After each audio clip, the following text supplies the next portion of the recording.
Hi guys, welcome to another Friday Craftathon, and today we are going to be creating some packaging for our Christmas gifts.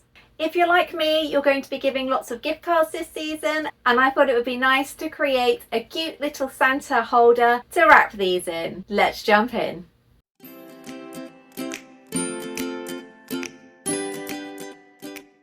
To create these, you are going to need some lovely metallic and glitter cardstock, all of which is available from Paper Cutz. I'll drop the links down below. Or if you prefer, you can use some plain coloured cardstock. This is an A3, so you can create lots on a single sheet. I'm going to be using a double-sided tape roller to secure everything together. To cut everything out, I'll be using my Silhouette Cameo. And to design everything, today we're going to be using Silhouette Studio. We're going to start in Canva, and I'm going to make a rectangle that is the same size as an Amazon gift card, which is a width of 3.375 and a height of 2.125. Next, we're going to build the little envelope that it will sit inside. So I've made another rectangle that's bigger, and then we're making the side flaps here and then aligning everything. Next, I'm going to create the back of the wallet, and I've just made another rectangle that is big enough to house the gift card and any extra space that might be needed. The two side panels have been created by rectangles that are just over half the size of this back panel, and then I'm going to align everything so that it all meets up at the top, and the little flap at the bottom is centrally aligned to the back panel.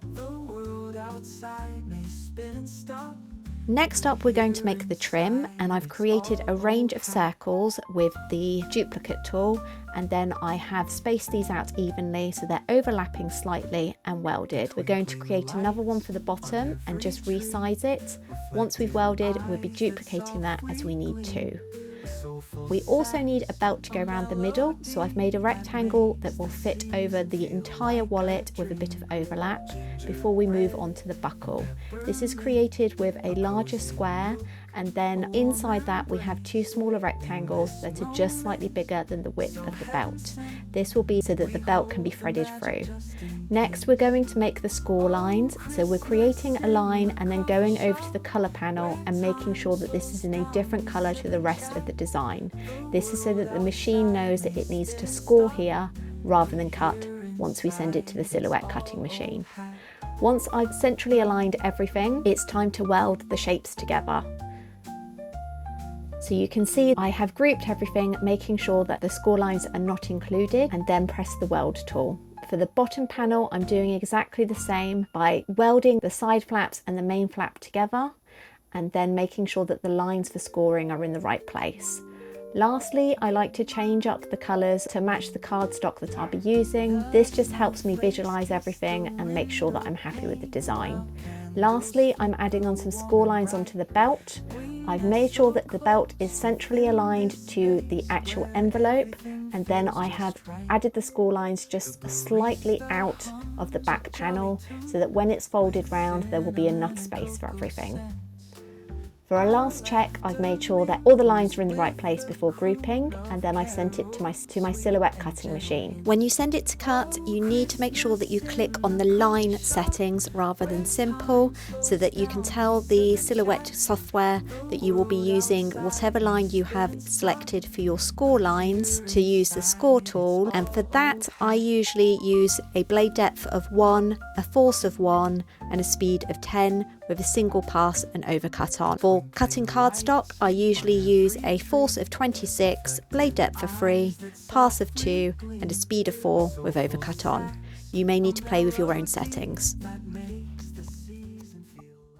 Okay, so we've now cut out all of our components, and we've got obviously the body of the card, the fur trim for both the bottom and sides, and then we have this cute little belt buckle and belt, which will obviously be threaded on like that and then wrapped round.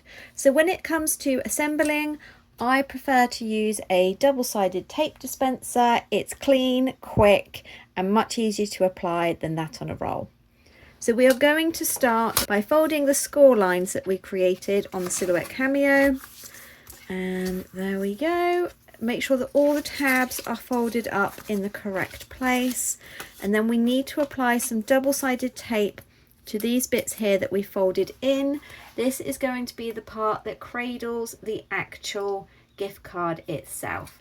So it's a case of just applying on each side like so, then folding this up to the middle. And I like to use my brayer just to make sure that it is really firmly stuck down. Then on the same bottom where we've folded up, we're going to apply the little fur trim. So that will go on just like that. So it's exactly the same as before, adding some tape on and then just placing the fur trim over the top.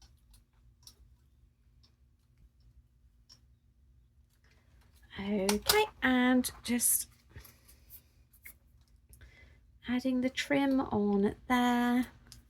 I like to overlap it ever so slightly with the edges so that when it's folded up, it looks like it's more of a 3D effect. And then I've rotated this 90 degrees and I'm going to stick this side bit of the trim at the top. So exactly the same, we're going down with the double-sided roller. So once we've applied the tape there, we are going to close this up and then we are going to position this so that we can eyeball it and try to make sure that it's pretty much in the middle. You can obviously measure this as well if you would prefer, but there we go. I'd say we're in the middle there. Before we thread the belt buckle onto the belt, we're going to fold on the crease marks that we made earlier. We are then going to thread this back on. Let's just make sure that it's facing the right way. So there we go. I'm going to put one little bit of double-sided tape just on the end, making sure that it's quite close to the edge. We're then going to place this face down and stick the belt together like so. And ta-da! There we have a cute little wallet ready for its gift card. So the way that we're going to insert the gift card is open this up, slide the gift card in like so. That's nice and secure in there now, and you can see there's enough room on either side. Most gift cards are the same size, but just in case, you've got a little bit of extra room at the sides and the top. And I'm going to close this up and slide the belt back on. And there we have our finished cute Santa gift card holder. And here is our finished gift card holder. It's nice and easy to open, and obviously as gift cards are made in a standard size, they will all fit in here. Now I really like the classic simplicity of the bright, bold, plain cardstock colours. However, you can create some really fancy ones using the specialist finishes that Paper Cutz also stocks. This all glitter finish version is really nice and definitely adds a bit of sparkle to your gift giving. And Paper Cutz also stocks a range of different mirrored finishes too. We have a plain mirror and a holographic shards, which really catches the light. And you don't just have to stick to red. Green makes a fantastic elf edition. We've got this cute metallic and this cute shards version too. So I really hope that you found this video useful and it's going to help you create your very own gift card holders. If you do create your own version, tag me on Instagram at Chibi Designs because I would love to see them. As usual, everything that I've used will be linked in the description box down below. I want to say a great big thank you to Paper Cutz for sponsoring today's video, and a huge thank you to you, my viewer.